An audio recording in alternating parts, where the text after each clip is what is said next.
devoção ao Santíssimo Sacramento e à Virgem Maria são não o melhor meio, mas o único meio de se conseguir e se conservar na pureza. Somente a comunhão pode manter puro um coração aos 20 anos. Não existe castidade sem a comunhão. Essas belas palavras são Felipe Neri, ele é nosso santo de hoje.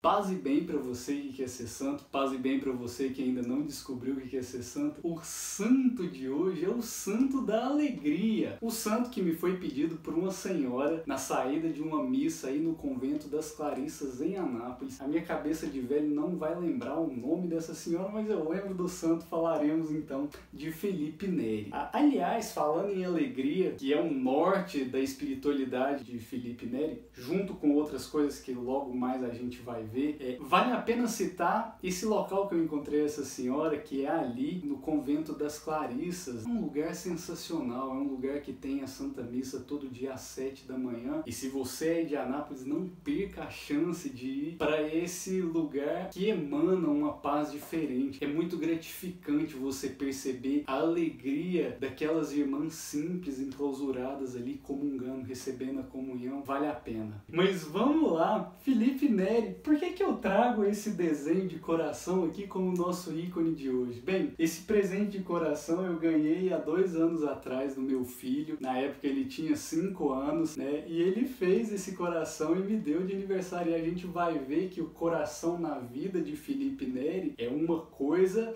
muito importante, é um ícone muito importante, sobretudo um grande coração. Já que numa experiência mística que a gente logo vai ver também, São Felipe Neri teve o coração dilatado. É isso mesmo. Na autópsia dele, detectou-se assim que algumas costelas estavam quebradas, elas foram deslocadas porque o coração dele se inchou. Mas é engraçado a gente notar, porque eu guardo esse belo coração que o Daniel me fez pregado no meu guarda-roupa, e é uma experiência que a minha mãe fazia também, né? E eu, no auge dos meus 14 anos, abri o guarda-roupa da minha mãe por algumas vezes e pensava comigo, que coisa mais ridícula, né? Porque tinha ali um monte de desenhos meus e um monte de rabisco de quando a gente era criança, a gente fazia e ela colava lá. E hoje eu entendo, né, que é ridículo, né? E não só entendo como faço a mesma coisa, o meu guarda-roupa ali é cheio de desenhos do Daniel. Felipe Neri, o que vale a pena a gente falar desse santo do século XVI? Um santo místico, um santo da alegria, um santo da humildade, um santo que foi para Roma e é conhecido como o apóstolo de Roma. São Felipe Neri, ele nasce em 1515 numa família nobre. O pai dele tinha um cargo que era alguma coisa relacionada ao direito. Eles tinham uma boa condição de vida, ele recebeu uma boa educação, perdeu a mãe muito cedo e nunca pensou em ser padre, apesar de ter sido um excelente padre. Nunca pensou em ser padre. E ele cresce ali naquelas redondezas, tinha uma influência grande de um mosteiro dominicano que tinha ali, de São Marcos. Então, ele cresce nesse meio religioso, mas sem pensar em ser padre, né? Até que quando ele completa 18 anos, o pai dele manda ele para ir trabalhar com um tio. E era um tio rico, a esperança dele era de fazer a vida ali com aquele tio, de fazer dinheiro. Ali, naquele lugar, ele começa a ter um contato com os beneditinos. E dos beneditinos, ele desiste. Vamos dizer que nesse momento acontece uma conversão, se assim podemos dizer, mas pelo menos uma mudança de desejo. Ele que desejava uma vida normal, uma vida de comerciante ali, ele fala, opa, eu acho que o meu negócio não é esse. E ele vai fazer uma peregrinação em Roma. É interessante que ele chega em Roma com mais ou menos 18 anos e fica ali por muito tempo como leigo. A primeira coisa que ele vai fazer é ser tutor de um aristocrata que tinha lá, que tinha 2 filhos, ele vai cuidar da educação. Esses 2 filhos acabam por se tornarem padres depois. E é interessante porque ele adorava, assim, enquanto leigo, ficar ali, ele gostava de estudar, ele gostava de peregrinar, ele tinha, nessa época já que ele começa, ele fazia uma peregrinação de um dia nas principais basílicas de Roma. Então pegava uma basílica importantíssima de Santa Maria Maior e algumas outras. Gostava muito das catacumbas de São Sebastião, que eram o local das reuniões dos cristãos primitivos, né? Então ele adorava entrar nesses lugares para para rezar. Ele também nessa época já tinha um confessor fixo, assim, um diretor espiritual, e mais uma vez, né, vamos falar novamente, mais um santo que tem um diretor espiritual. Se você não tem o seu ainda, não sei qual outro santo a gente precisa falar que tinha um diretor espiritual também para que você procure. É importantíssimo. Ele tinha esse diretor espiritual e Roma recebia muitos peregrinos, muitos cristãos. Ele orientava essas pessoas, pregava ali com elas, principalmente nas catacumbas de São Sebastião, e realizava um trabalho, digamos assim, social, nessa época muito importante. Ele acolhia doentes, ele acolhia esses peregrinos, ele chegava a acolher até, acolher não, mas digamos assim, ele chegava a evangelizar assim, prostitutas, pessoas de rua, toda sorte de gente que aquela Roma tinha na época ali. Pois bem, sob orientação do diretor espiritual, surge a orientação para ele se tornar padre. Mas antes disso, na vigília de uma celebração do Corpus Christi, aliás, na vigília de uma celebração do Pentecostes, né, da emanação do Espírito Santo, ali rezando, ele tem a experiência mística definitiva, onde ele vê uma bola de fogo surgindo na frente dele. E isso, é óbvio, vai ser, ele não falou isso em vida, era um santo ultra humilde, então era uma coisa que ele jamais compartilharia, né? Ele falou isso para duas pessoas que testemunharam isso no processo de canonização, e é por isso que se sabe dessa informação hoje. Mas a experiência mística dele foi que durante essa oração rezando, ele viu a bola de fogo, e essa bola de fogo entrou dentro dele, né, e dilatou o coração dele. E era um coração realmente santo. A gente vai ver que, por exemplo, alguns jovens, e ele é um santo dos jovens, até por esse carisma tão grande de levar alegria, de ter o bom humor, era muito bem humorado, de ter o bom humor como norte de vida, assim como fonte de evangelização, ele atraiu muitos jovens. E voltando na frase do começo, que fala da castidade, da importância da Eucaristia, ele entendia, ele tinha misericórdia desses jovens nessa busca da castidade, sobretudo numa Roma completamente descompensada nesse sentido, onde os jovens encostavam a cabeça no peito dele e ficavam sem ter tentações da carne por meses seguidos. Era um confessor também, mas deixa essa parte para quando ele virar padre. Enfim, depois dessa experiência mística, o coração dele dilatou, e dilatou de uma forma visível. Era possível notar uma espécie de protuberância aqui assim no peito dele. E diziam, existem testemunhos também, tudo isso é muito bem documentado, é um santo que tem uma documentação muito bacana. Inclusive, tem um vídeo do Padre Paulo Ricardo, a gente vai colocar aqui embaixo, que conta em mais detalhes, né? Um vídeo de 1 hora e contando em bastante detalhes a vida de São Felipe Neri. Recomendo, muito bom. Existem outros relatos que falam que o coração dele, quando ele estava assim numa alegria maior, né, num estado de oração maior, ele começava a bater tão forte que era sentido em quem estava do lado. Era como se tivesse um mini terremoto ali, né, uma vibração mais intensa. Era o coração de São Felipe Neri batendo. Sensacional. Pois bem, depois dessa experiência mística, 5 ou 6 anos depois, esse orientador dele aconselha que ele se torne padre. Ele era tão humilde que ele não queria isso. Ele falou não, mas acaba acolhendo por obediência. Quando eu falo que ele era humilde a ponto de não querer ser padre, não é que, eu quero ser padre, então não vou ser mais humilde. Não é isso, mas ele dispensava as honrarias que por acaso ele poderia ter nessa terra, né? Era uma espécie de se livrar um pouco da vaidade. É importante ressaltar que nesse período, enquanto ele ficou como leigo em Roma, que foram 17 anos antes dele se tornar padre, ele chega em Roma em 1533 e vai se tornar padre em 1551. Ele é um período de bastante estudo para ele. Ele tem uma vida de oração profunda, ele tem uma vida penitencial profunda, de peregrinação, de oração e de caridade. Quer algum segredo maior para ir engenhando uma santidade do que oração, penitência, caridade social, acolhimento com os outros ali? Não existe. Pois bem, ele se torna padre, vai então cuidar de uma igreja ali. Por estar em Roma, Roma ali acaba chamando a atenção do Papa de um modo bastante positivo. Por quê? Porque ele começa a fazer pequenas reuniões ali, chamando outros padres, chamando as pessoas que ele encontrava na rua, como se fosse um grande grupo de oração. E esse grupo de oração ganhou o nome de oratório. O que eles faziam lá? Liam a palavra, meditavam sobre essa palavra, tinha música, começou a crescer um movimento artístico ali. Ele organizava junto com esse pessoal aí para fazer as peregrinações nas basílicas, ele organizava piqueniques no meio do caminho. Então, assim, um santo com um approach muito jovem e que fez esse belo trabalho pastoral enquanto padre. Gostava de confessar, assim, as pessoas como ninguém. Passava horas no confessionário.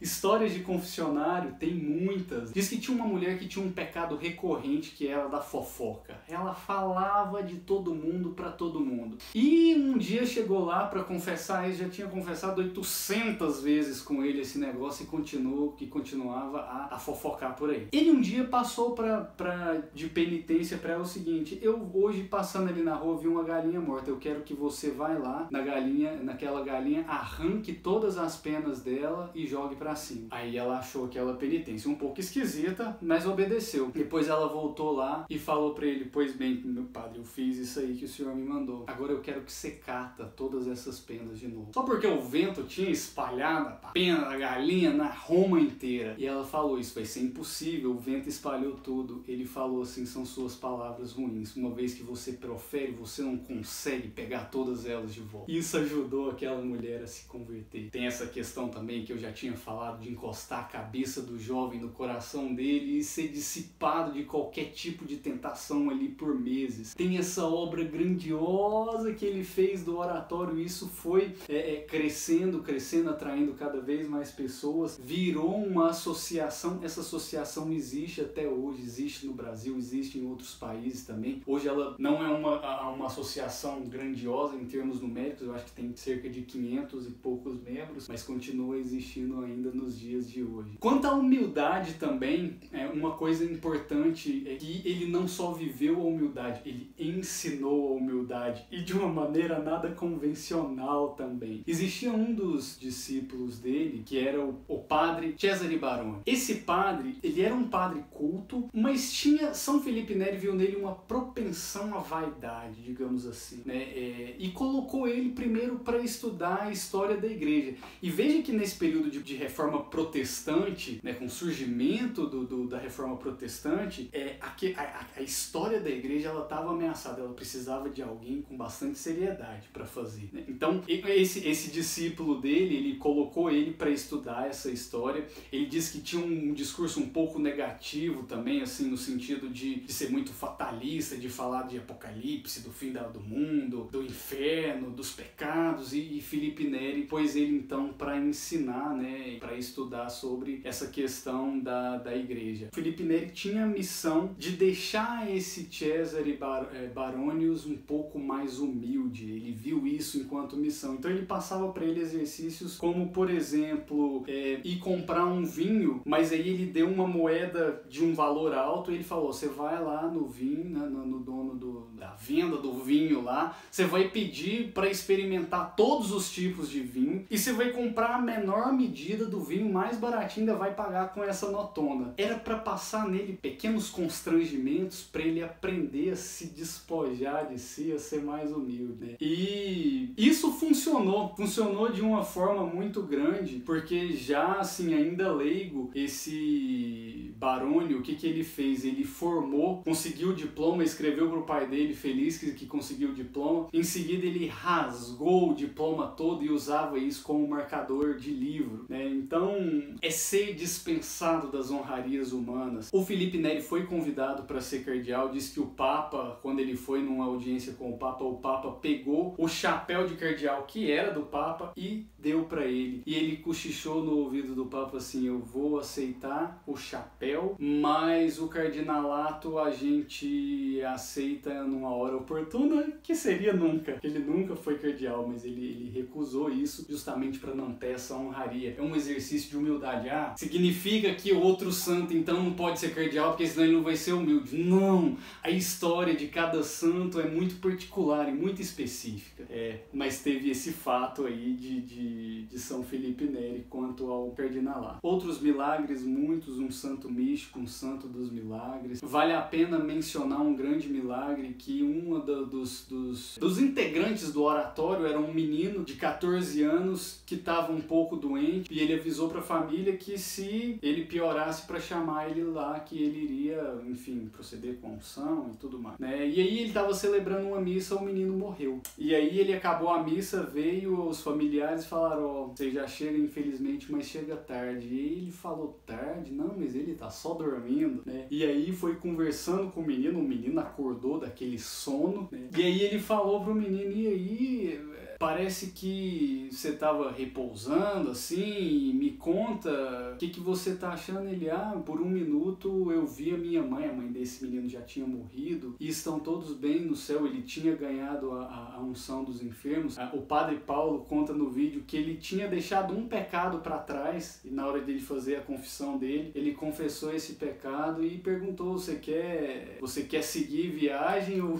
você quer ficar aqui mais um pouco? Ele: eu vi minha mãe, eu quero ir. E aí depois ele fechou o olho e morreu de novo, né? Então existe esse milagre catalogado e documentado. Fantástico, sensacional. Voltando para nossa vida atual, o que podemos aprender com esse santo místico do coração enorme, o santo da alegria, um santo que testemunhou tantos milagres, que deu a sua vida para o próximo, que ajudou ali os peregrinos, os doentes, que viu a igreja numa situação dificílima, com clérigos na rua, com prostitutas, né, vivendo aquela vida, passando uma imagem de uma igreja completamente destrambelhada, digamos assim, nesse século. É claro, eu falo tudo isso com muito amor, assim, sem querer, de fato algum, manchar a história. A igreja é belíssima, é santa, não mudaria nada, mas passou por essas tribulações. Isso é inegável, isso é um fato histórico, e nessa época São Felipe Neri acolheu esse momento, não abrindo uma outra igreja, não fazendo uma revolução. Ele simplesmente amou, foi humano e dispensou todas as honrarias possíveis para que essa santa obra continuasse. E aí o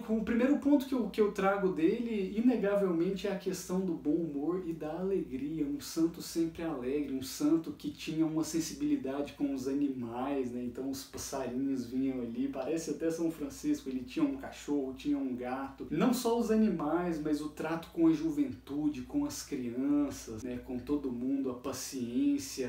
Ele era um santo do bom humor, e a gente, será que tá tendo essa alegria? Será que a gente tá tendo esse, mesmo em momentos difíceis como a gente tá vivendo hoje, a gente abre o sorriso no rosto, a gente reclama muito das coisas? Será que a gente não pode fazer tal como fez São Felipe e olhar para nossa vida com um pouco mais de sorriso? Acho que vale a pena. O segundo ponto a gente olhar aqui é perceber o tempo de Deus. Mais uma vez o tempo de Deus aparecendo aí na vida de São Felipe Neri. Veja que ele demorou 17 anos abraçando um apostolado leigo ali antes de virar padre. Quantas vezes a gente é imediatista, a gente quer as coisas para ontem, a gente quer que as nossas coisas aconteçam, a gente quer respostas definitivas. Ele simplesmente foi vivendo um dia de cada vez, sempre com um orientador espiritual ali, com um diretor que o orientou pelo caminho, né? Mas esperou o tempo dele, se tornou padre no momento certo, foi leigo no momento certo, teve ambições mundanas na juventude, como a gente tem hoje também, mas o fim dele era a santidade. E o terceiro ponto que eu quero colocar aqui, talvez o mais importante, é o seguinte: como dizia já nosso